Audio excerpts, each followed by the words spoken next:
This week on the program, we're talking to a Libertarian running for Congress in Texas's 17th District. We'll welcome Ted Brown to the show. Later, Richard Spencer endorses Joe, and finally, we'll find out why it's not okay to be okay right now. That's right. This is Emergency Exit, finally. Ted, can you hear us? Hello. Hey, Ted, how's it going? I can't hear you. Oh, he can't hear us. We're okay, give us a second there. We're trying to make this happen here. Same as system. There you go. Can you hear us now? How about that? Yes, I can hear you now. Good evening. How you doing? Success. I'm doing well. Brandon's doing well. Well, my name's Carlos. My friends call me Los. Living here in Austin, Texas, along with Brandon. We don't live together, nothing, but we do this show, Emergency Exit Podcast. We're a Libertarian show.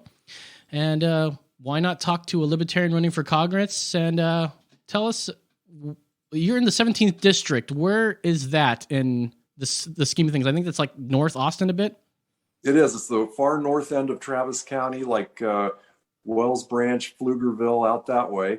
Pretty much north of Parmer, and then goes out to Waco. Goes out to College Station and Bryan, and there's like about 9 rural counties in between. So it's a heavily gerrymandered district to neutralize a bunch of Austin Democrats, I think. You got that right, man. Are they going? I guess they'll hopefully rewrite those lines after the census, right? Well, if the census ever gets finished, and the figures are put in, then the legislature will redraw the districts. And Texas is supposed to get 3 more districts, so there'll be all kinds of state legislators like trying to jump over each other, trying to have their own congressional district probably when they're drawing those. Yeah, and about the census, there was this push from President Trump about including the words about or asking if they're a legal citizen of the U.S. Is that something that you oppose or for? I don't see any reason for that. The only thing that the census is supposed to ask is how many people live here. That's the only, in the Constitution, that's the only question that needs to be answered, because it's only used for redistricting purposes, like how many congressmen will a state have, and then within the states, like how will they redistrict the districts. They don't need to know all this other information about people that they ask anyway, and certainly they don't need to know whether someone's a citizen or not. Do they need to? Shouldn't we know if there's illegal immigrants? I mean, they're not citizens after all. So should we redraw and make more government based on the more people that come here illegally? Well, it's not really more government. You're going to have the same number of congressmen, no matter how many immigrants are here. Yeah. Okay. Just a matter how they're distributed. Yeah, I was thinking that's how it works. If you get more districts, you get more congressmen. Well, right. So Texas would have more, and say New York or Pennsylvania or one of those states would have less because they're losing population. Yeah. Okay. All right. Well, let's see. You're running for Congress. Let's see. Bill Flores is the incumbent. He's not seeking re-election. He's a Republican. So you're running against Rick Kennedy, who's a Democrat, and Pete Sessions. That's not related to Jeff, is it? No, not at all. I've rarely heard that name, but here there are those 2 famous Republicans there. Pete Sessions, though, the one who is my opponent, is the son of William Sessions, who was an FBI director back in the 90s. Okay. And but Pete was a congressman for 22 years from the Dallas district, and then he was defeated for re-election in 2018, and he went district shopping to try to find a new district to run in. And he picked the 17th, where he grew up in Waco. So he hadn't lived there for a long time, but he decided that he would run for Congress in that district. And he beat like 10 other Republicans in the primary. They seemed to want him. I don't know why. And they've nominated him. But he is a complete swamp monster. Is that right? He is part of the establishment. He was chairman of the House Rules Committee, which is the committee that, in other words, for the 6 years he had that job, any legislation that went through Congress, it had to be something he favored. And he, in order to get out of that committee and go to the floor of the Congress, and he personally single-handedly stopped any kind of marijuana reform legislation, for example, from going to the floor of Congress. It was him personally, because there were a lot of Republicans even that were in favor of that, but he said, nope, not going to happen. And pretty much he's a neocon, interventionist, war machine kind of guy, military industrial complex. And, obviously he claims to be conservative and fiscally conservative, but if his party leaders told him to vote for major government spending, he would certainly do it, and he certainly has in the past. So he's certainly not really not good for the district. We need someone who really believes in freedom, personal freedom, and economic freedom. I think you're absolutely right. And since you did mention marijuana there for a second, you're definitely pro marijuana, against the prohibition of cannabis. That's an easy one though, right? Everyone's into that one these days. Oh yeah. Well, what about LSD, ecstasy, mushrooms, hippie crack, Molly, PCP, fentanyl? All the fun ones there. Are you for getting rid of those laws to prohibit those? Yes, the war on drugs is a war on the American people. I've been against the drug war for over 40 years that I've been active in the Libertarian Party. And it was a really lonely position back in like the 80s and 90s, the just say no era. That's the one that if a Libertarian candidate says, "Oh, I'm against the war on drugs," and then explains why, everybody looked at you like you're nuts. But then Libertarians were the ones that were behind the medical marijuana movement and got that going in California. And then it started slipping away from the drug warriors. Marijuana is the main way of, because it is a medicine, really. And it was true that marijuana had medicinal properties, but no one wanted to admit it. And they still don't want to admit it in a lot of circles who are so conservative that they think, oh, somewhere, sometime, someone's going to be smoking that for fun. They just can't allow that to happen.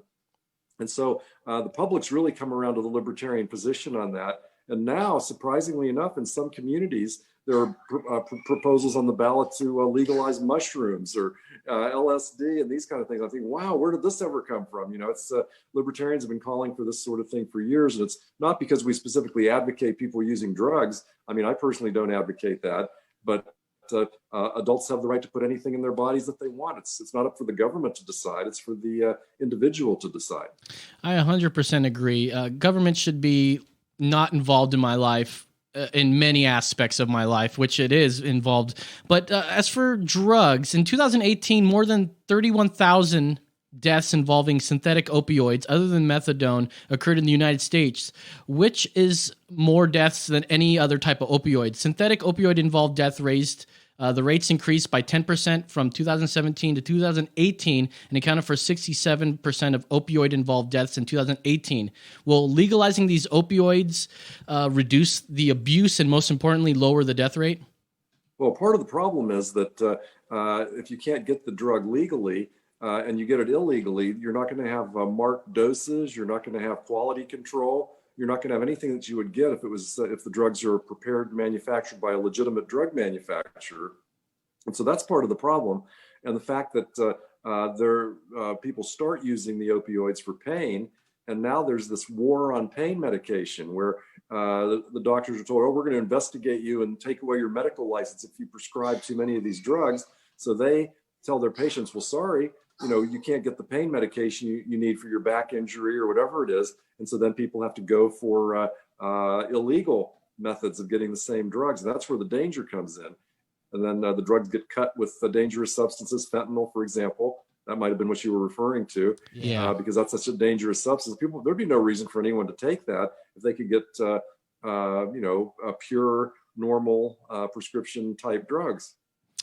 Yeah, I mean, I'm for abolition of all those laws against drugs. The war on drugs is a war that we'll never ever win in America, and I think it's designed that way. I think Nixon put that in place, and we haven't been able to get out of it at all. No, and it was completely cynical.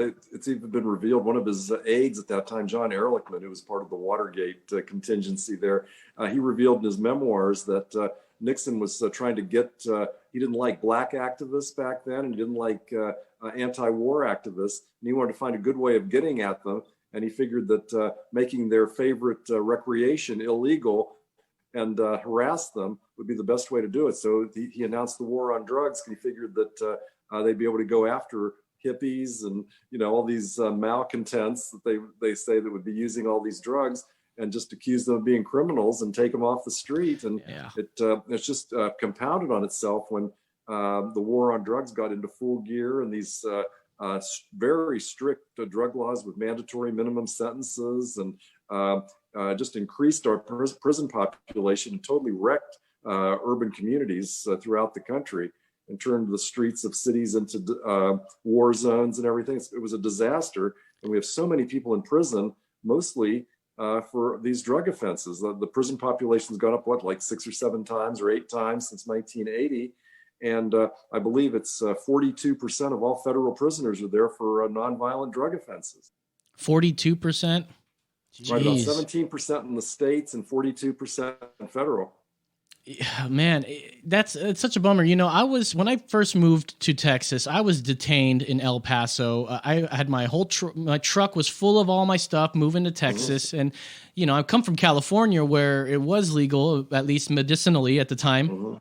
And I had some paraphernalia. I had a couple of my old pipes. I didn't have much weed on me, maybe less than a gram. They pull me over, or at least got stopped at the border there of El Paso, and the dogs sniffed me out, and they gave me such a goddamn hard time out there. They handcuffed me to a bench. They've got their cops looking through me through my truck, and they were telling me, "You better tell me everything. If the dog smells a thing in your tires, we're slashing those tires." You know, trying to scare the shit out of me, really, man. And I have not, and I was like, I was handcuffed to this bench. I said, "Officers, you know, is the handcuffs really this necessary? I'm not going anywhere. You know, you got my stuff. I'm really not going anywhere. Are they necessary?" "Yes, they're absolutely necessary." Detained me for 8 hours and gave me a ticket. Terrible. Took all my shit too. That was the worst part. You know, these guys, they just are on a power trip. They figure they can. They figure you look like you're a suspicious character, or they just have nothing else to do. They just figure, why not go after this bearded guy from California? Who better to go after and have a good time? Oh, it was even worse. I had a big old mustache too, and my name's Carlos. So they looked at the big mustache. They're like, "Okay, we got to bust this guy right here." No, luckily I had a good old fashioned ID from California. That's right. Are you from California as well? I did live in California for quite a while, yes. You helped get the marijuana stuff going out there, right? I wasn't behind that, but I was a strong supporter of it way back in '96 when it was on the ballot, and everyone was shocked in the country when it passed. But that was the start of everything. That was the start of the reform of marijuana laws. Now, I'm not a big smoker these days. I still do partake at times, but it's funny. The second I left, I'm about 10 years into Austin here. The second I left, I think it was a year or two, fully legal out there. And I was like, what the hell, boys? What's going on? But, you know, Texas has been a lot better for me, I believe. It's definitely more, there's more personal freedom, just in general. And now that I'm seeing things happening, I mean, I'm only watching them on the news, of course, and the news only shows me what they want to show me. But California is sort of a hellhole at the moment, for lack of better words there. Yeah. Exactly. I'm more glad all the time that I left there, because it just keeps getting worse and worse. My daughter still lives there, and it's. Oh, I'm sorry. Yeah, the place is totally locked down. It seems they have like insane policies from the Democrats run the state about more than 2/3 veto-proof margin. They can just do whatever they want with taxes, spending, regulation. They just are running roughshod over everybody's rights out there. And this bill they had, AB 5, that was. To pretty much limit the gig economy. They don't want anybody earning freelance income, like Uber and Lyft drivers, like strippers, like people just do freelance work. Anybody that is not on the payroll, and the unions don't like that, so that they're ruining California on that. They were wrecking the economy there even before the pandemic. And it's just Texas, you're right, is so much better. But Ted, they've got weed though. They got legal weed though, man. They got legal weed. I know. That's on the positive side. But yet they regulate it and tax it too much, so the black market's coming back. Oh, is that right? Yeah. That is too funny. I went out there 2 years ago, and I was just able to go right into a shop, and they were able to service me, which was kind of cool. And it was really something amazing at the time for me. I was like, oh my God, we're finally here, everybody. We're finally here, Yeah, marijuana is legal in 11 states, and it's legal for medicinal use in 33. When are we going to have legal weed here in Texas, Ted? Well, it's up to the legislature, but just like how my opponent Pete Sessions was making sure Congress never passed that kind of legislation, here in Texas, it's Lieutenant Governor Dan Patrick that is solely and individually responsible for no reforms. He just will not let the bills come up in the state Senate, even after they pass. One of them passed, I think, almost unanimously in the state House last year in the legislative session, and he won't let it. He won't let anything up. He just is so totally opposed to that. What's up with these Republicans and not being for at least herbs? I mean, if beer's able to, or alcohol's able to be legal, why not marijuana? It is simply not as bad as being drunk is. No, but see, they all get drunk probably. They want their drug of choice to be legal and not the drug of choice of these more countercultural, people that they don't approve of their lifestyles, unfortunately. Well, I tell you, they'll pick up a lot of votes if they just say we're for it. Libertarians are like right there hanging on. I mean, although I feel like most libertarians will vote towards the right on many issues, I'm sure we can pick up tons of libertarians in the Republican Party. I mean, we're not picking them up in the Republican Party. We will definitely vote for them though in a lot of policy. You'd be surprised. Like Republicans seem to think that libertarians take votes away from Republican candidates, but polls and statistics have shown it's about a third, and a third. Get out. If a libertarian isn't running, they'd probably vote a third Republican, a third Democrat, and a third wouldn't vote at all in that race if there was no libertarian running. So, because we're all across the political spectrum. Because for example, there's that I side with poll where you list your positions and see where you compare to your candidate. And so in my own district, of course, I agree with myself. Only 93%, surprisingly. I don't know about the rest of it, but I agree with my Democratic opponent, 54%, Rick Kennedy, and Pete Sessions, 46%. And that pretty much is the ideological breakdown, I would think. We have a lot of liberal positions and a lot of conservative positions. I don't know why more people aren't for the Libertarian Party. I talked to some people and they're just like, get out of the road, man. If you're not willing to pick a side, you're going to get run the hell over. I think that's not cool. No, not at all. And we're the only country pretty much that has only two parties. And it's like been 160 years of the exact same two parties. And it's a matter of the people just keep voting for the lesser of two evils. They say, oh, we're going to switch back and forth each time from the Democrats and Republicans. Oh, it's going to get better the next time. But if you keep doing the same thing over and over again and expect a different result, it's the definition of insanity. And that's what's been going on in this country. And people really we need more voices in this country. We need libertarians, we need Greens, we need plenty of different political viewpoints expressed, and the limitations are so great. I mean, the Democrats and Republicans really don't allow a whole major range of debate. I mean, within the debate that goes on, it's pretty vigorous, as you know. People get pretty upset about their political views. Google Hangouts or one of the Google things, and he Brandon was telling me you don't use any Google at all. Do you have a Gmail? Well, I mean, one of my business emails is on there, but usually not. I mean, I've had like Hotmail for my email for like 20 years, the same email address. It works just fine. So. Well, I was thinking maybe because you're so libertarian, you're like, there's no way I'm letting Google track where the hell I am. I still use their search engine, and okay. Yeah, so they know you. And another thing I was thinking too, you may be one of the libertarians that very few libertarian gentlemen that aren't rocking a mustache. I think maybe if you rocked a mustache, we get you some more votes there. You know what I'm saying? I don't know. I did have a beard and mustache like 25 years ago, but it's been a while. Well, okay. So let's get into some more of your platform here. So as for taxes, you want to vote to repeal income tax, abolish the IRS, and to never vote to raise taxes. Now, abolition of the IRS, how does that work exactly?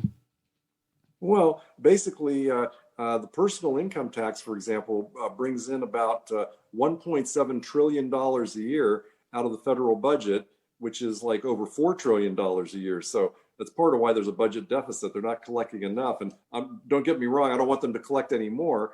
But if you didn't have the amount that comes from the federal income tax, you'd still have the level of government that we had 15 years ago. And we sure had too much government back then. So we need to have massive cuts in federal spending to go along with the cuts in taxes. You can't just, in fact, this is what the Republicans do. In fact, they had a very good tax cut bill about 3 years ago. They cut all the taxes at the federal level, but they didn't cut any spending. So what do they expect is going to happen? The national debt just keeps growing and growing and growing.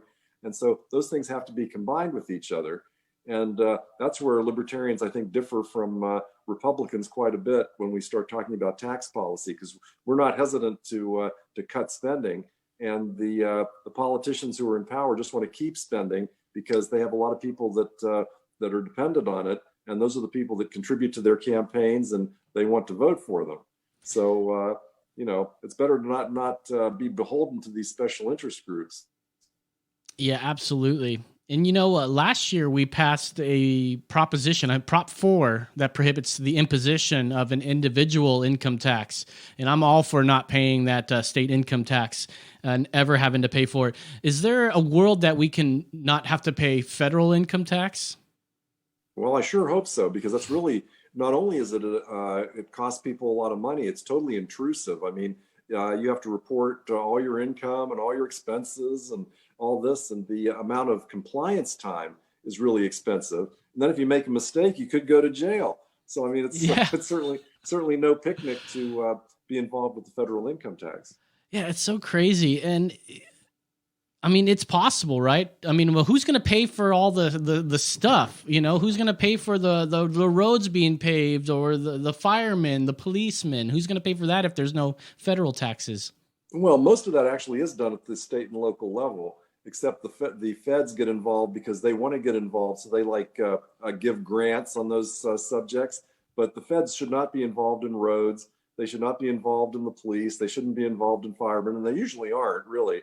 But it's funny how the roads always come up. People say, "Oh, well, you have to have taxes for the roads," and then then you see a little film from like one of those old black and white films that shows like 1905, and someone's taking a movie camera through New York City back in the before the income tax was even adopted, and they say, "Well, look at that. There were actually roads back then before there was an income tax," And so there are plenty of ways of financing roads. You could have tolls. You could have businesses that are on those roads could pay for them because they're benefiting from the infrastructure. I mean, there's a lot of different options on that.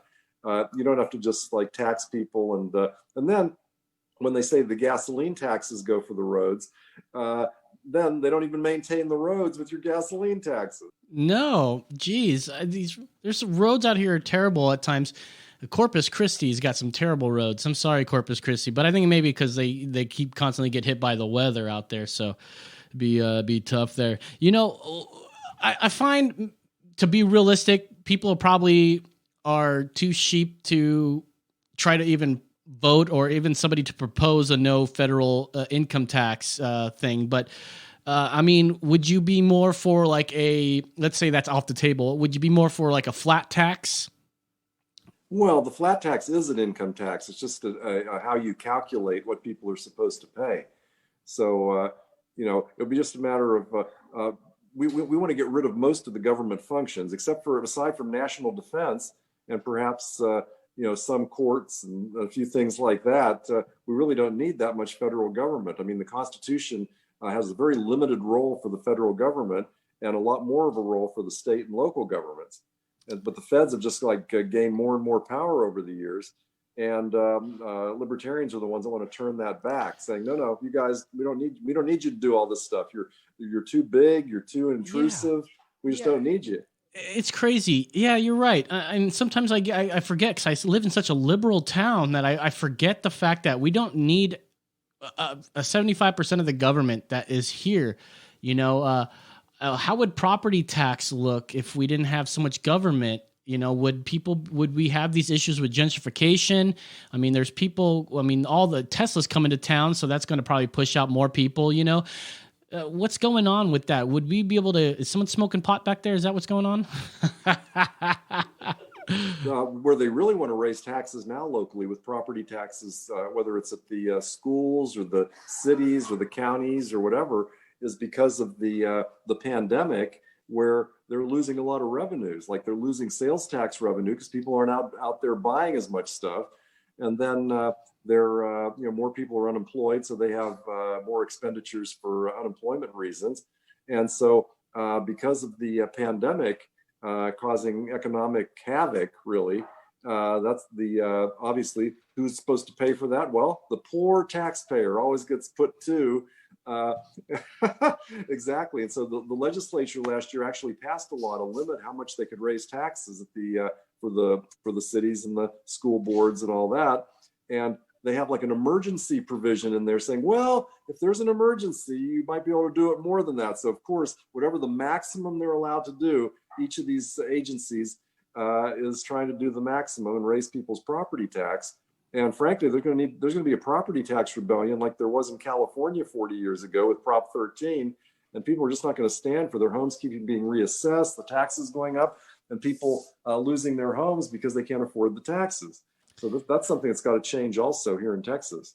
You're absolutely right. I mean, my girlfriend and I, we just bought a house and we wanted to buy something in Austin. Property taxes are just incredible out here. And we're forced to go all the way down to Kyle to get some proper property tax, a home that's big enough. As much as I love Austin, I mean, I think this is going to be, dude, we bought a house for what we can buy, a condo for out here or something, like a 1-bedroom condo. And it's crazy. One thing you could look for is unincorporated area. Then you lose having any city have property taxes. You just have the county, which you have anyway. Oh, interesting. I remember there was a place back home in Anaheim that was incorporated, and I lived in that area. But I always heard it was unincorporated Austin or what? I mean Anaheim. But anyways, I stray from that. You did mention COVID earlier, and you have some things about COVID. But right now, I have to wear a mask at work. And being more than 6 feet from anyone, working in my department there, I'm forced to do so because of the ordinance that's imposed in Austin that would fine our company $2,000 for every violation. And I'm in a workshop that isn't open to the public. And I'm forced to wear masks. Now, the CDC, I was looking for the study here, I could not find it, so please take this with a grain of sand. But, even the study said something to the effect that masks, although they do work in some instances, there's no evidence to show that it would stop the coronavirus, which is, I guess, the big thing that's going on right now.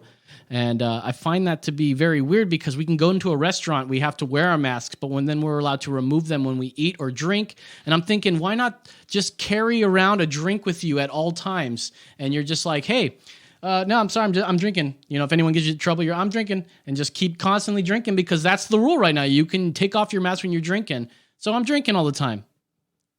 Why do we need these rules? That part doesn't make very much sense, but it does make sense. If both people are wearing masks, I think the odds of transmission are probably pretty slim. But the key is, should that be voluntary or should that be mandatory? Correct. The question, like I personally will wear a mask if I'm going to be like inside, especially, and then talking to someone, fairly close together. But if I'm like outside exercising or just walking past people randomly on the street, I'm not very worried about it because, it's the fresh air and, the wind's blowing and all that stuff. It's when you have when you're closely speaking to someone, I believe, and people are breathing on each other or whatever is where there's a chance of transmission. But you have to be practical about that. And what government does is they have this one size fits all, and they're saying that no matter, even if you were alone at your office, you'd have to have the mask on, is what they're probably saying. Yeah, and it doesn't make any sense. You have to look at the circumstances. Sometimes you need it, and sometimes you don't. And they don't consider that. And then when they have these shutting down of businesses, that made no sense either. What's essential and what's not essential. Every business is essential to the people who are involved in it.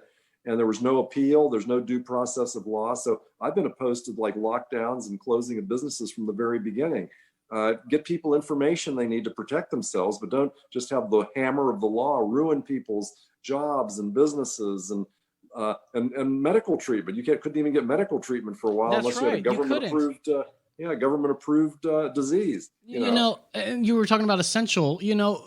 Who's more essential than teachers? But we can't open the schools yet. Who they're deeming essential is like how they talk about hate speech sometimes. What's offensive to you may not be offensive to me, like kind of things like that. Anyways, I digress, but I wanted to ask you a question about the vaccine. Once it's available, should it be mandatory to take? No, I mean, it's a good idea normally to get a vaccination. I mean, I'm certainly in favor of vaccination and think they work. Well, we don't know if this one will work. I think a lot of people might say, you know what, it's okay to take that, but I'm not going to be the first one. Let's wait till a few million other people take it and see if it doesn't kill them or not before I would take that vaccine. But no, it should never be mandatory, though. I mean, I certainly believe in health freedom. You control what goes into your own body. Nobody else should be doing that for you. Absolutely. But you should have as much evidence as possible. There's a lot of people that just seem to be paranoid. They might say, well, if this person says I should take a vaccine, then I'm not going to, because that person is part of some vast conspiracy or something. And that's not a good reason at all. I mean, it's better to look at the science, do your research, and if you believe it's safe for you and that's right for you, then you should take it. If not, not. I mean, it's a personal choice. Yeah, absolutely. A constitutional lawyer and legal scholar, Alan Dershowitz, the OJ lawyer and recently Trump's lawyer, he said, quote, "Let me put it very clearly. You have no constitutional right to endanger the public and spread the disease. Even if you disagree, you have no right not to be vaccinated. And if you refuse to be vaccinated, the state has the power to literally take you to a doctor's office and plunge a needle into your arm." Well, there's so many problems with that. Yeah. There's so many problems with that because he has no idea if you're going around infecting anybody or not. You might not be sick. And the odds are you probably aren't going around infecting anybody. I mean, they would have to, if they suspected you of that, then they could probably make some kind of investigation and do what used to be done for actual infected people, and that's a quarantine. And then, but now what they did in this country is instead of quarantining known sick people, they quarantined everybody else so they can stay away from the sick people, it seems. And that's totally wrong. Yeah, absolutely. Yeah, and it's so crazy, and we were talking about Fauci and how Fauci told us masks, they don't work. It just makes people feel safe in that famous interview. And then later he was asked by, was it Jim Jordan or Rand Paul? I think it was Jim Jordan. Jim Jordan was saying something to the effect like, hey, geez, I totally lost my train of thought. Run me back my train of thought there, Brandon. Jim Jordan, he was talking with Fauci. Fauci, that's right. Right, and then he goes to the effect like, no, it wasn't even Jim Jordan. It was another senator who said like, do you regret telling people not to wear masks? And he's like, okay, let me tell you something. Basically, the guy lied to us. Fauci lied to us intentionally because there was a shortage of masks. And so I think there's this idea where like Fauci, the God Fauci, may peace be upon him, kind of thing going on with Fauci. And he told us masks don't work. They just make people feel safe, which maybe still be the case. But then he was saying, well, listen, blah, blah, blah.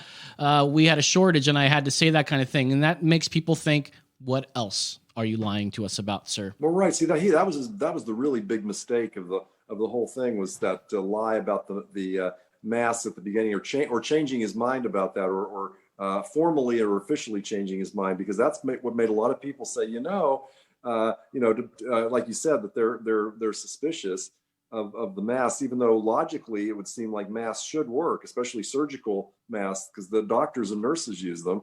Why else would they use them if they didn't work, right? Correct. So there is a reason to use them, but people are naturally suspicious. And of course, if you force somebody to do something like that, that's when a lot of people just get their hackles up and say, well, you're not going to tell me what to do. And so the fact that they're trying to make this everything mandatory and make people do things they don't want to do, that they're suspicious of, is what's driving a lot of the conflict that we're having right now. And it's funny, our co-host, he's not here today. He's on a special assignment. He recorded a video. We had a COVID hoaxer / flat earther on the show.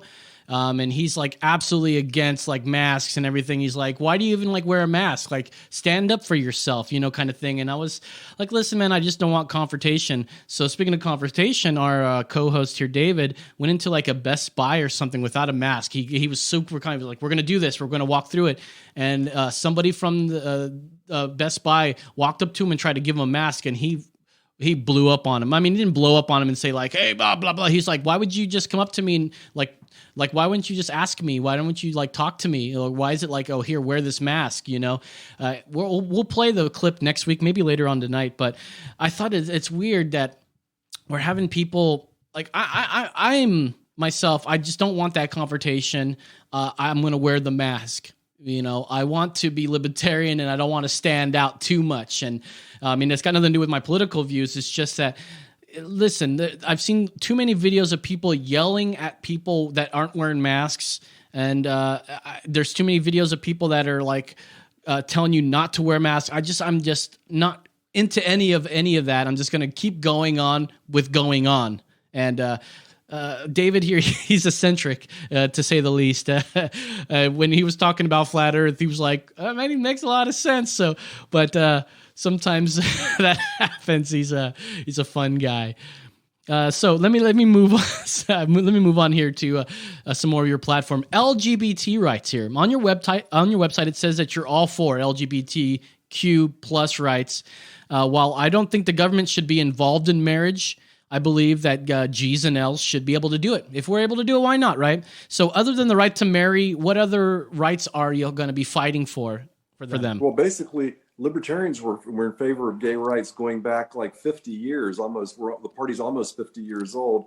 And way back in the 70s, when being gay or gay sex and all was even considered mental illness by the American Psychological Association, we were calling for recognition of gay marriage and full rights for gay people to live their lives as they see fit, the same as anybody else should. There shouldn't be any discrimination about who you love based on who you love or what kind of sexual position you like or whatever the case may be. And so we were right at the forefront of that. We had gay candidates, gay party leaders, and a lot of support in the gay community for many, many years.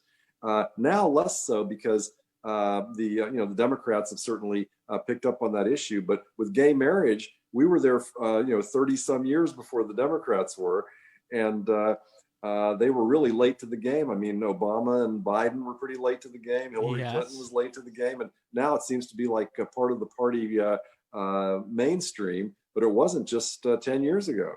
Right. So they just put their finger up to the wind, and decide how much they can get away with on some of these issues. So the problem is, for the gay community, is that we don't want to give any special privileges to the gay community beyond what everybody else has. We want everybody under the law to be treated equally, and gay people should be treated the same as straight people, but they shouldn't be treated extra than straight people, for example, or same as with any other group. I agree 100%. And I feel like that's what a lot of like Democrats, that's where they start going into, they'll start saying, hey, we're for LGBT rights. And then everyone thinks, oh, the Democrats were the ones of LGBT rights. But then all of a sudden they're for giving them extra treatment, extra stuff. And like, well, wait a minute, I thought we're for equal here and you're giving them more rights. And so I asked a lot of people, what rights are afforded to straight folk that LGBT folks don't have? Same thing I say with the women's rights as well. What rights do we have that they don't have? And it's all the same. At this point now, we're pretty equal. I think that's why LGBT or at least gay rights have sort of gone down the wayside. Now they're working on trans rights, which makes me ask you: should like a trans woman be able to compete in sports with the gender that they identify with?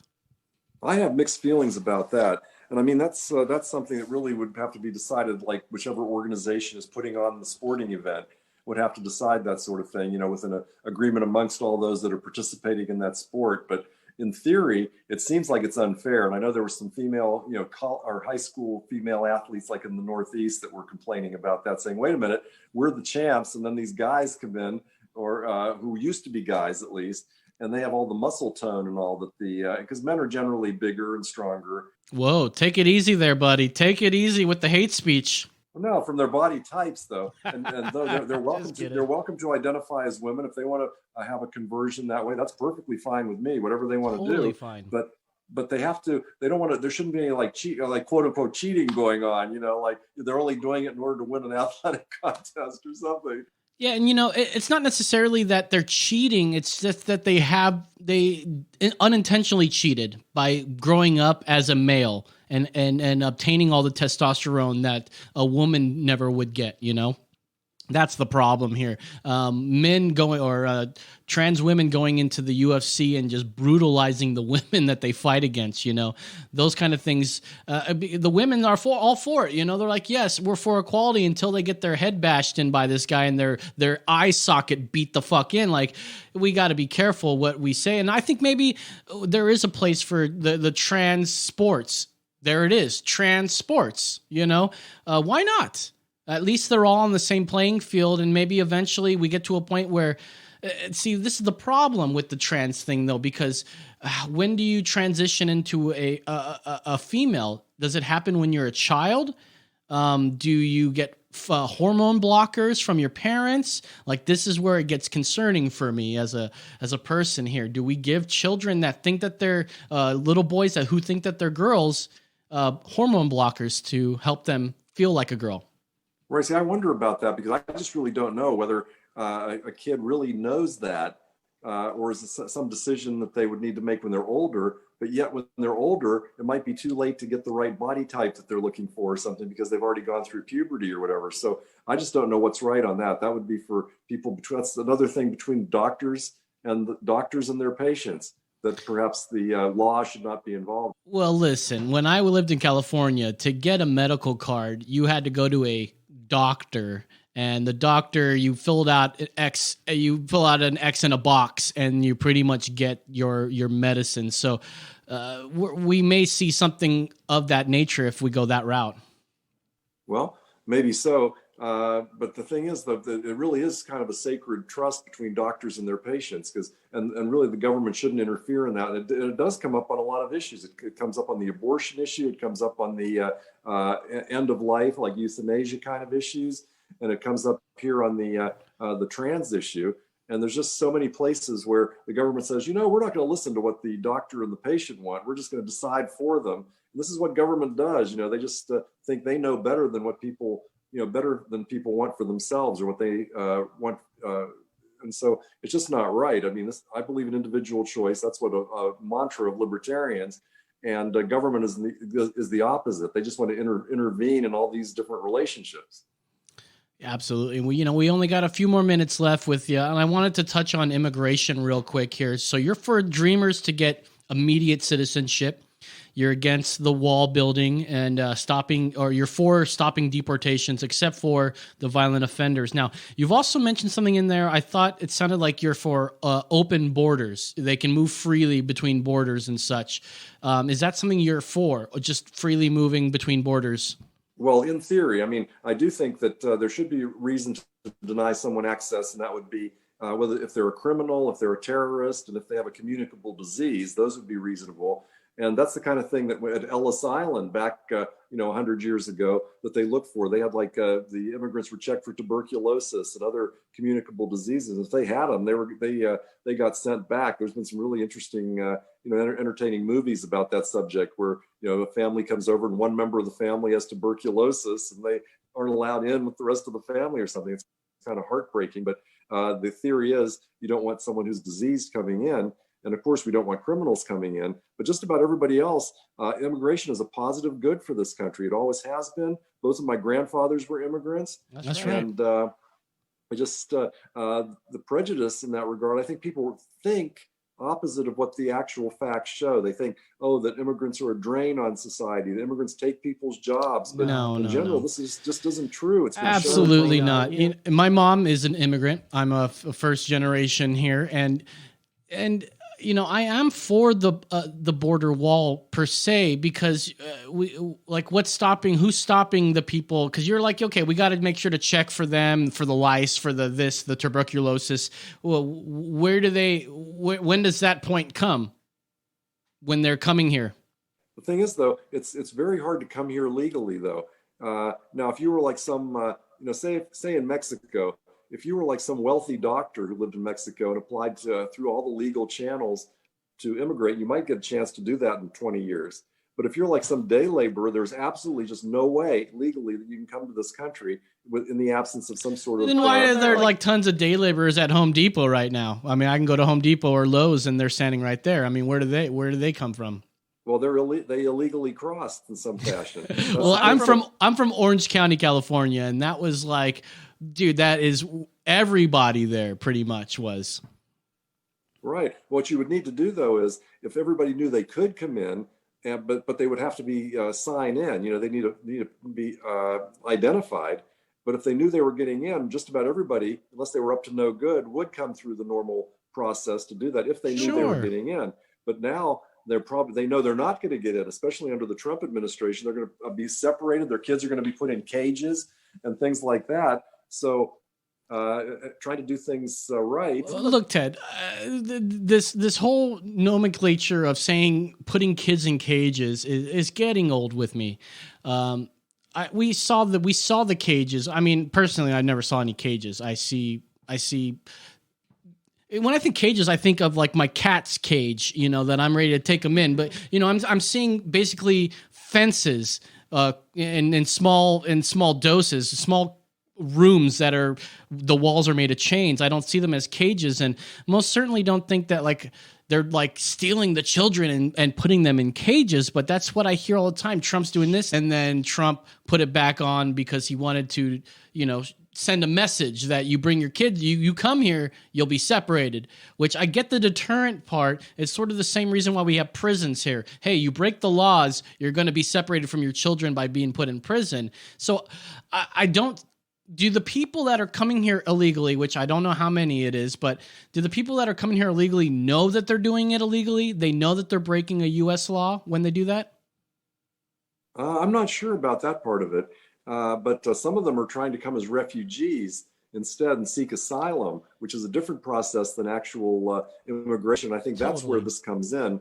But frankly, you're right about the separation and the sort of imprisonment of everybody, like children and the parents separately, even under the Obama administration. In fact, Obama was even called to task by the Hispanic community about that. And they sort of don't want to mention that because obviously Trump is far worse even than that, but it did get started back then. And it seems like the immigration authorities are just, on the warpath against immigrants. They go after people that have, been in the country for a long time and but just had some minor conviction like 30 years ago, and to just drag them out and deport them. And there's just all kinds of attacks on every type of immigrant. And even the H-1B visa holders, the professionals who are really needed in the tech industries in this country, they're being denied access. That's being cut back considerably. So it's just really hard for anybody who wants to come here under any type of immigration plan. And I think that's wrong. I mean, immigrants have made this country, and I think we should be welcoming them and making it easier to come here legally. And when they do come legally, then they're identified. We know who they are and all that. I think that's definitely important. And, my mother, and she's a Republican, obviously, because she's a real immigrant. I'm just kidding. But she mentions how, like, she's not for the people when it comes to, like, dreamers. You're for instant citizenship. And maybe they are the exception to this comment. But, she said, I had to go through a hell of a lot to become a citizen. So my question I want to ask you, and I think it's the last question I can ask you, is how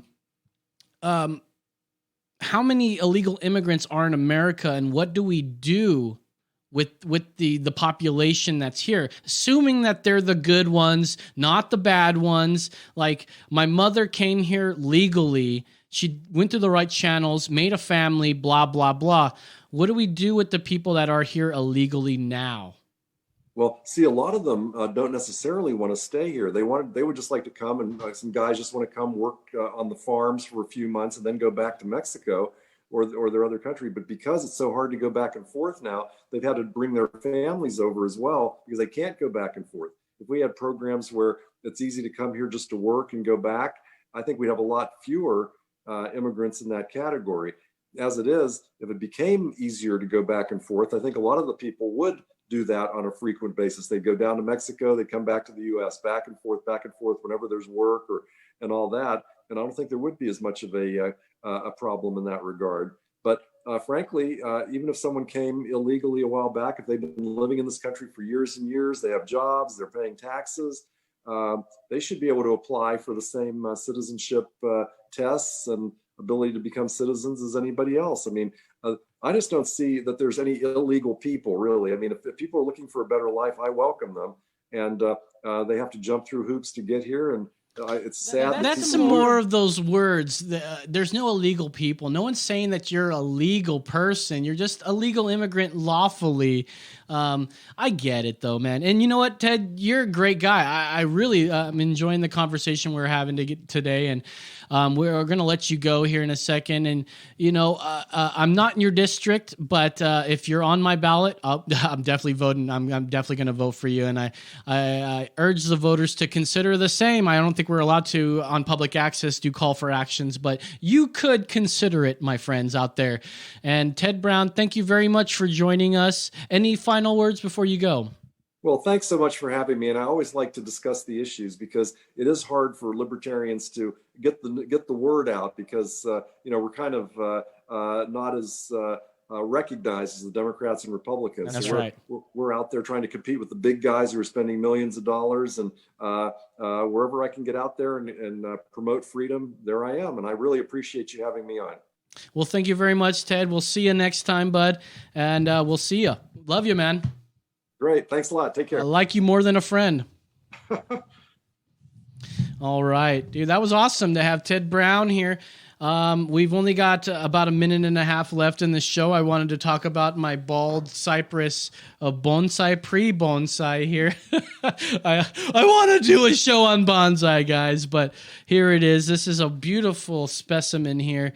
I got this from the Great Outdoors. This guy here is, boy, isn't it pretty here. I went to San Marcos to go floating the other day, and they had bald cypresses. If you go floating and you see that there's a tree inside the water and it's coming up out of the water, it's this tree right here. They grow up super freaking tall. They got this thin, beautiful foliage here. It's just beautiful foliage. Not to be confused with the dawn redwood, which has very similar features, except that the leaf pattern is not alternate, but opposite. You guys that are horticulturists will know what I'm talking about.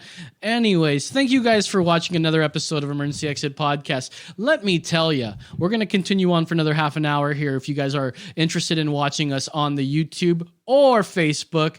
So, for Brandon the Hard Hat Mitchell, I'm Low saying that's right. We'll see you guys next week. And if you guys are into it, vote Libertarian. All right, we are off the air on Austin Public. Man, that was rough. It was a little rough, but listen, dude, we didn't. I think that static that we were hearing, I don't think that was coming across. Good. I think you were trying to tell me that, and I got that. That's good. Great interview. Ted Brown, great guy. Libertarians in general, dude. Like you just listen to them and you know they care. To say the words of Rob there, you know? And it's good. And like, I feel the way about libertarians like Rob feels about fucking Democrats, you know? They don't backtrack. I didn't say that. I mean, I meant to say this. Like, no, like, they are like super true to what they say. You know, I wanted to talk to him about, I did talk to him about like open borders, and he was all like, cause he sort of said we should be able to like, cross borders freely or whatever. And to me, that's like open borders. And yeah, it's open borders, but, I mean, one day we can get to that point if there's like, cause right now it keeps out bad folks, the wall rather, keeps out bad folks, the drugs.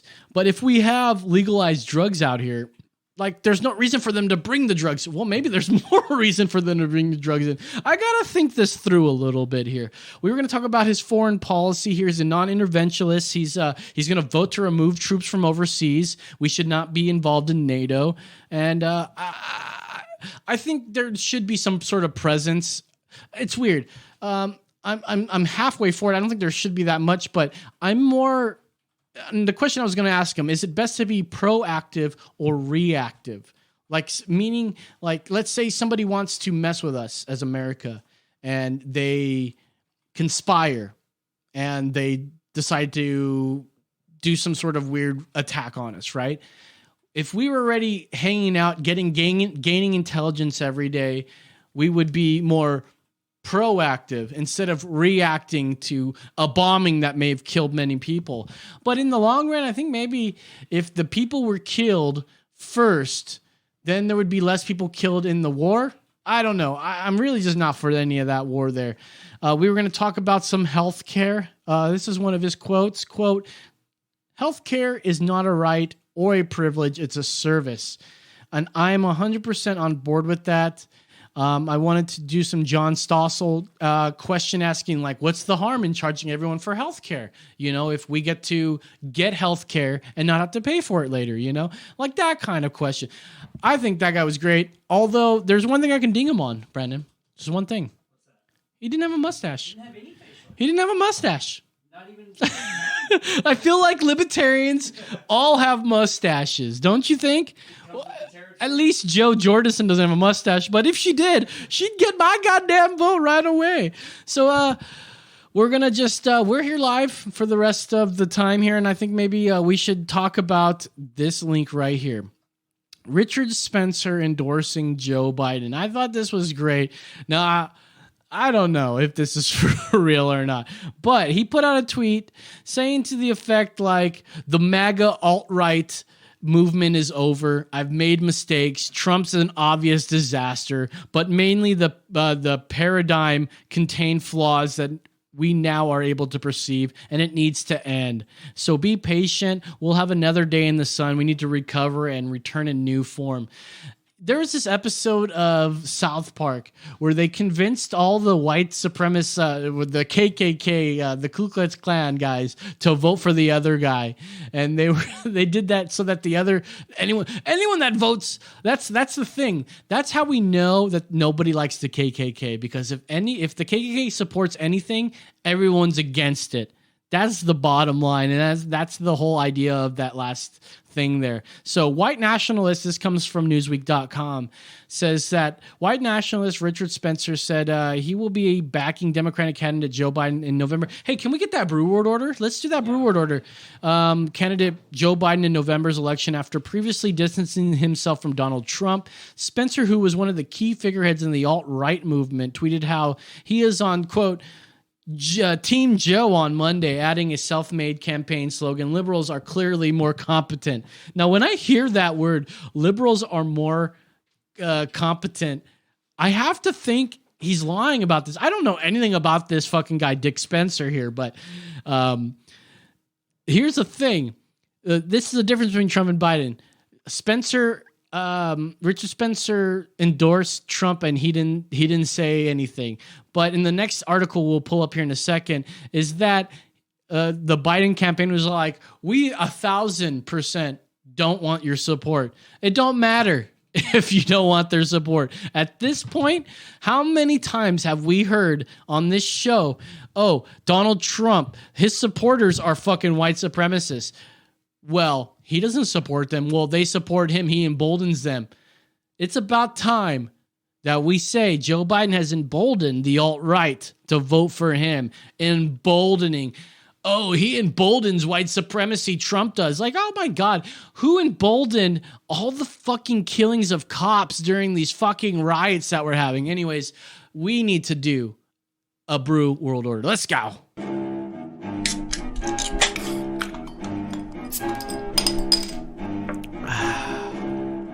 It's the Brew World Order.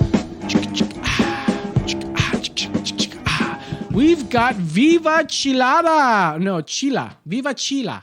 Viva Chila from Carback Brewing Company. Viva La Lima. Viva is vibrant and fresh.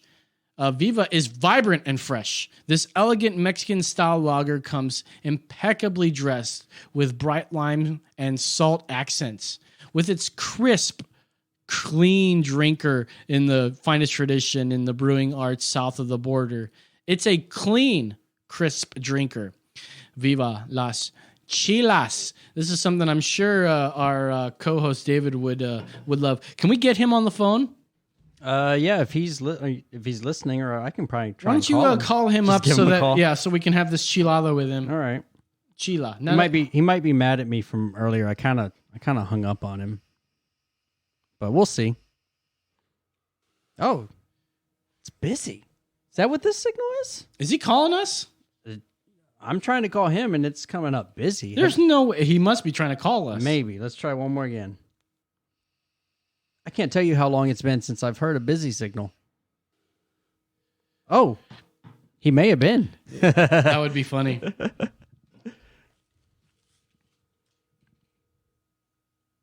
He's going to send us to voicemail. He's like, I'm sick of these fuckers. I quit. I quit, motherfucker.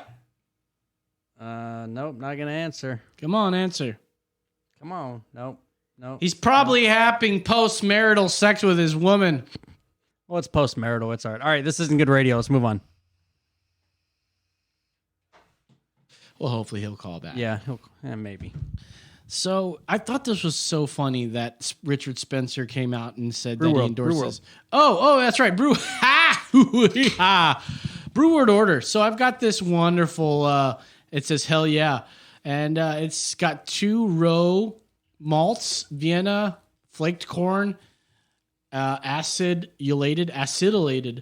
This is pretty cool looking. So let's give it a crack-a-loo.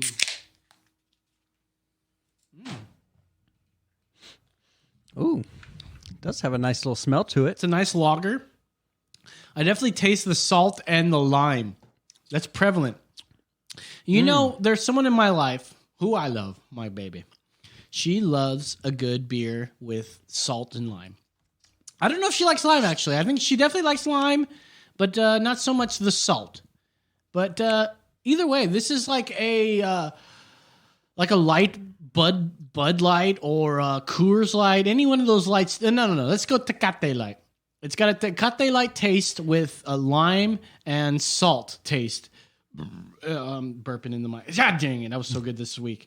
Brandon, what do you think about this Carbach Viva Chila? You know, I am partial to the Carbach Brewing Company. Love Street, been featured several times. Yes, one of my all-time favorite beers. The Crawford Bach, another one. This one, and you know, I was looking into it. They actually do make a light version of this beer. A Chila Light? Yeah. So you're comparing it to, you know, light. You know, what did you say? A Tecate Light? Tecate. They make this also Tecate, a light version. No. I didn't even say Tecate Light. I straight up said Tecate. Oh, just Tecate. Okay, maybe I added the light in there. Man, this is good. It's got that little bit of bitterness, and you know the saltiness and the lime. What do you think? Man, I love this. I'm gonna give it probably a 4.6. 4.6? Yeah, that's right. That's really good. 4.6. That's right. Wonderful fucking rating there. I don't know if I would give it that high. I mean, it is definitely a 4. Yeah. Just let it simmer. No, it's a 4. 4, that's right. Solid 4? Solid 4, that's right. All right. Now, can you go ahead and pull up the Google sheet? I want to talk about the Brew World Order Tournament of Beers here. And I want to show some proof to people here. Now, I'm sure there's nobody even watching. Nobody watches our show because one day you guys will. And you guys will watch back and go, oh, this is awesome. But we're going to do the Tournament of Beers. And what we've been doing for 170 episodes, I didn't even say that it was episode 170 today. That's probably the first episode of Marin 6 where I didn't mention Far Above the World or 17 or the episode number. But we're going to, since episode 1, I've been recording, Brandon and I have been recording what the Brew World Orders have been. The ratings, what the beer was, and what we're going to eventually do is make an average of every single one of those beers. And he's going to put up there it is right there, This is our spreadsheet of, look, it goes way back. Episode 1 it was Austin Beer Works Pearl Snap. I mean, and it keeps going. I mean, you scroll down and you'll see that we've done all sorts of beers. And we're going to make an average of them, and we're going to build I think maybe a 16 beer bracket. I think that's good. If we do 4, 4, and 4, 4, 4, 4, 4, and we do them in different categories. We do lagers. Maybe we can do more. If we can do 32, that'd be great. But that's a lot of freaking beers. A lot of beer. That's a lot of beer, and we would only be able to get through one of these a week, and so it would take the amount of weeks that it would take to finish the bracket there. 9-banded whiskey's even in this. I don't even think we can put whiskey in the tournament of beers. Here's another Carbach, the Cherry Limeade Radler. How did that do? It did not do well, it looks like. No, not really. The highest score was 3.9 by you. It looks like I liked it more than any of y'all. Yeah. I sort of like Radlers. The White Claw, those are all in the 4s. The White Claw. White Claw. Well, I think the Spike Seltzer is going to be its own category. I think that that's should what be a we were great talking about. category. Yeah, the Spike That's why I Seltzer. think it should be 32. You can't just do like lagers, 4 stouts, 4 ambers, and then I want to do like a miscellaneous, right? Which were like the best of some. I want to put the best of the worst on there. I want to put like 4 of the worst ones on there. That means we got to find Beerito again. Oh, that's easy enough. I'm sure we can get any of these beers. 169. That's all of them. We have to go back and listen to the rest of them. But if anybody wants to put in some volunteer work, let us know. Yes. But anyways, that's the brew world. That's right.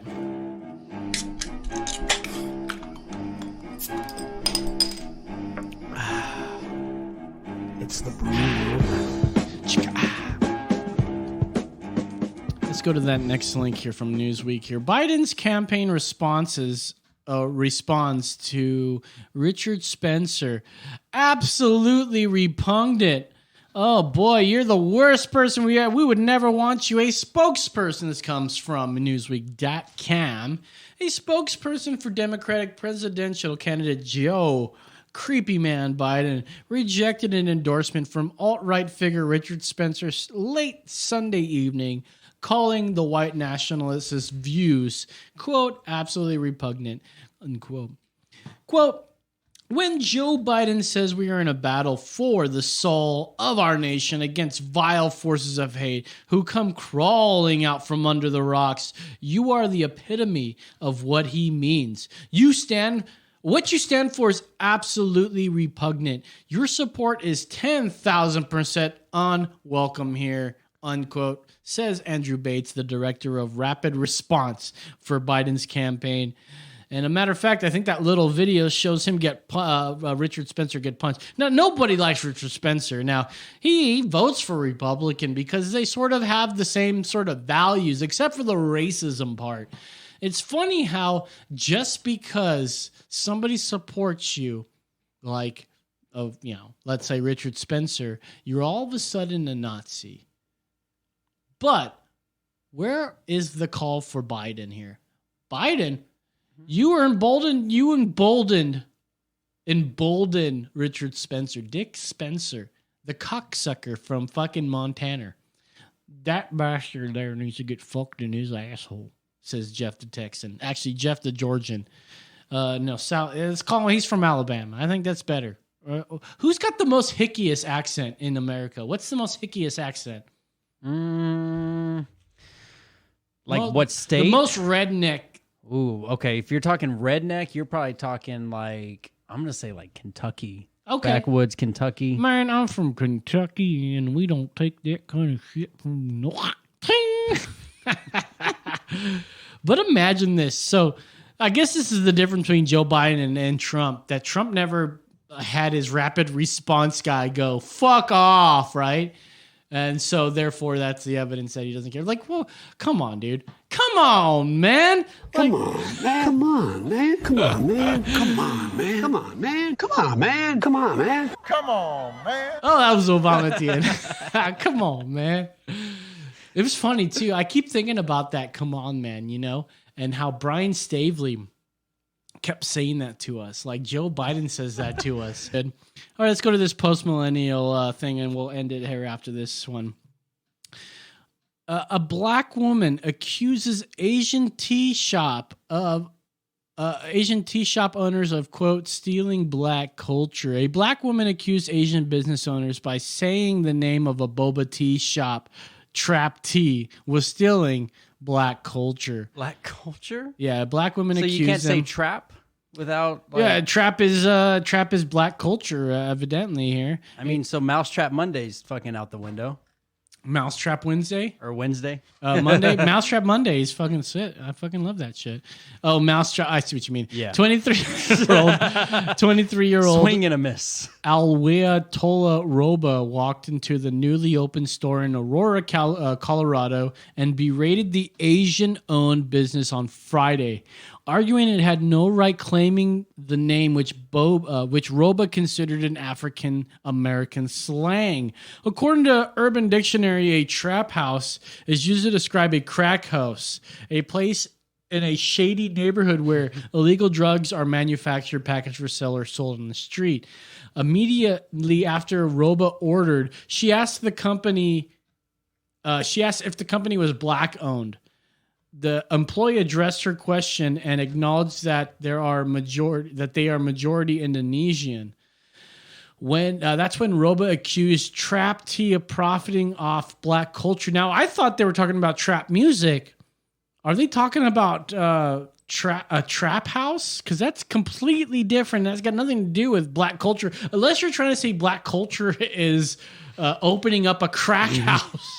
I mean, that's a slippery slope right there. If you're talking like, I just don't understand the basis of her argument, saying that just because the word trap is in their name, she's stealing black culture. I don't see the connection there. All you fucking bitches need to get fucking slapped. The fucking earth's flat. The fucking earth's flat. There's got to be a video in this thing somewhere. I think we should watch it. I don't see the video. Unfortunately, I don't think the video is on here because they're smart enough to do that. But yeah, it's Trap Tea in Aurora.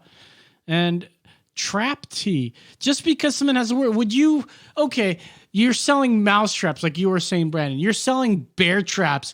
That is still... Matter of fact, the word trap does not come from black folks. This establishment is not black owned, but you're stealing black culture. Is this not black culture? Trap Tea, the boba plug? No, you're thieves. Asian people stealing black culture once again. It's okay, you'll be exposed though. You're not black owned, you're stealing black culture. Thank you for coming. Black culture. Thank you for coming. No, I came here because I thought it was black owned. That's why I came here. I told my friends I'm supporting a black business. This is not black owned. This is not black owned.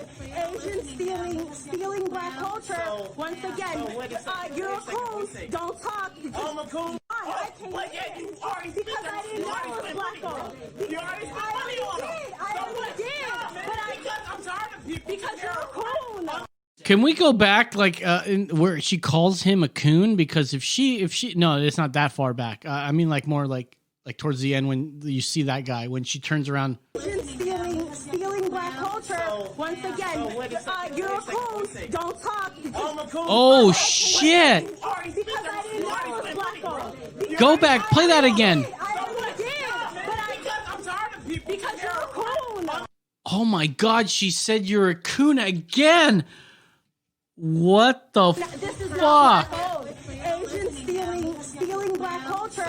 Once again, you're a coon. Don't talk. I'm a coon. I came here because I didn't know it was black owned.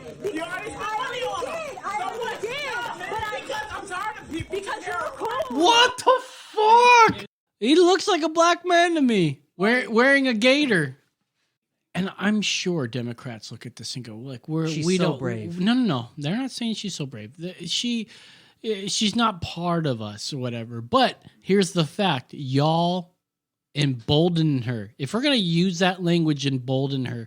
Just like y'all will say that white supremacists are emboldened by Trump, this is what the left, the Democratic Party, is emboldening. People to straight up think that the word trap. Now, when I first heard this story, I thought she was so confused that she thought boba tea was black culture. Now, I was thinking there's no way any smart person thinks that boba tea is from Asia, from Africa. Now, I don't want to sound dumb, so I'm gonna ask Google, where does boba tea come from? Oh, it's already on here. From Taiwan. Okay, so there's just no way. I was thinking, man, there's just no way she actually thinks that boba tea is from Taiwan. So I assumed it was the trap thing. Now, if we're going to assume it's the trap thing because she's not dumb enough to say that boba tea comes from Africa, but Taiwan. And she's from Ethiopia, by the way. She's from the birthplace of man, by the way, this Muslim woman. I just don't know where we're going here. You know, if we're going to say that Trump emboldens white supremacy, this is what the left, the Bidens, I'm not going to say, I'm sure she probably votes for Biden, or she was going to vote for Bernie, but now she's going to be like anyone but Trump, so I'm going to vote for Biden. Same thing goes, dude, I'm on Facebook quite often, and I don't respond to people because I learned my lesson a long time ago. But there are just some people on my fucking feed that are just like, they say they're not for Biden, but they'll talk so much shit on fucking Trump. I don't ever see him talk about shit about Biden. No, he goes, well, listen, don't take what I'm saying about Trump mean that I'm going to vote for Biden. I think they're both repugnant. Like, then why don't you just shut the fuck up? Like, I don't understand why you need to be posting up on Facebook all the time to virtue signal how much you hate somebody like Trump. I get it. Orange man, bad. I don't like him either. But I don't like the policies from Joe Biden or the people from the Democratic Party.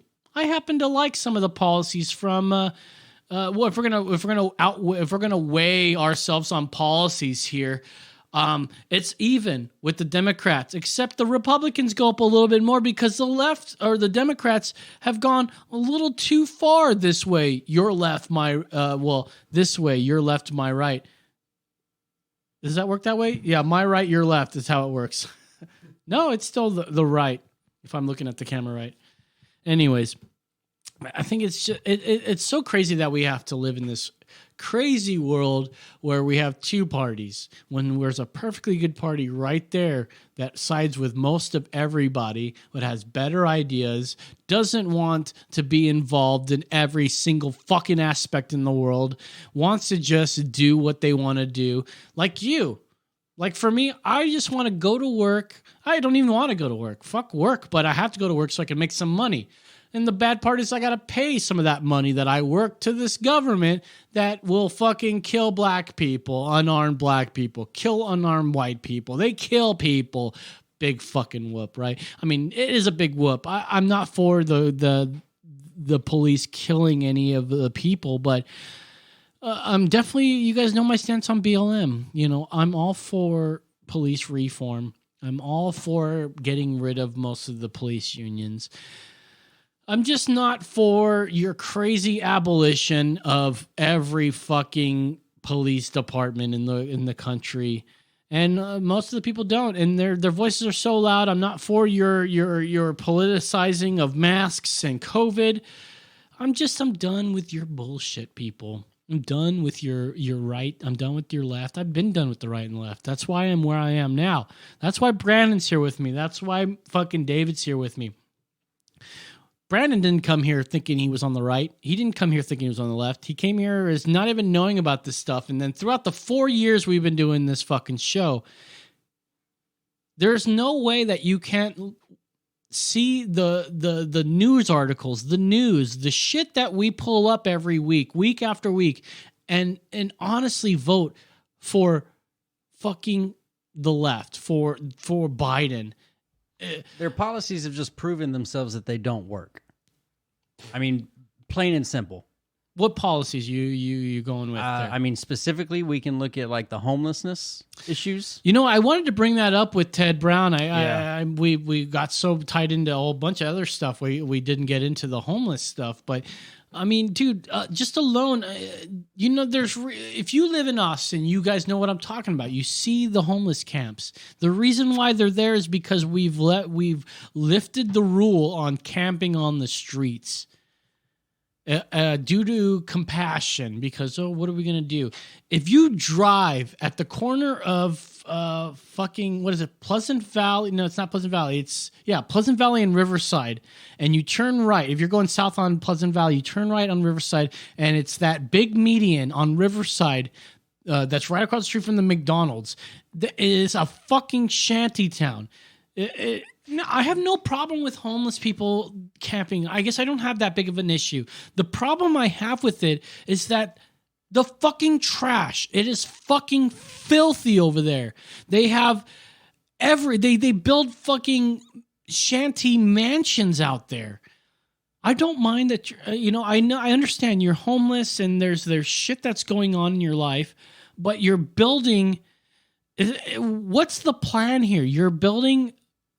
You're a mansion, like it's like 3 fucking giant 6-person tents put together with a bunch of pallets that they probably took from behind the HEB across the street, and fucking they made some sort of building with it, and then it's just like trash everywhere. And there are people like Mackenzie Kelly who help get trash cans out there, and they fill those trash cans up, and then as soon as those trash cans are filled, they start throwing them everywhere. They have no respect for the space that Austin graciously gave them by saying there's no camping laws anymore. You can go ahead and camp under a fucking freeway or in a fucking giant median. Well, and to add on to that is that our city council, here on a local lens, that they've allowed that to happen.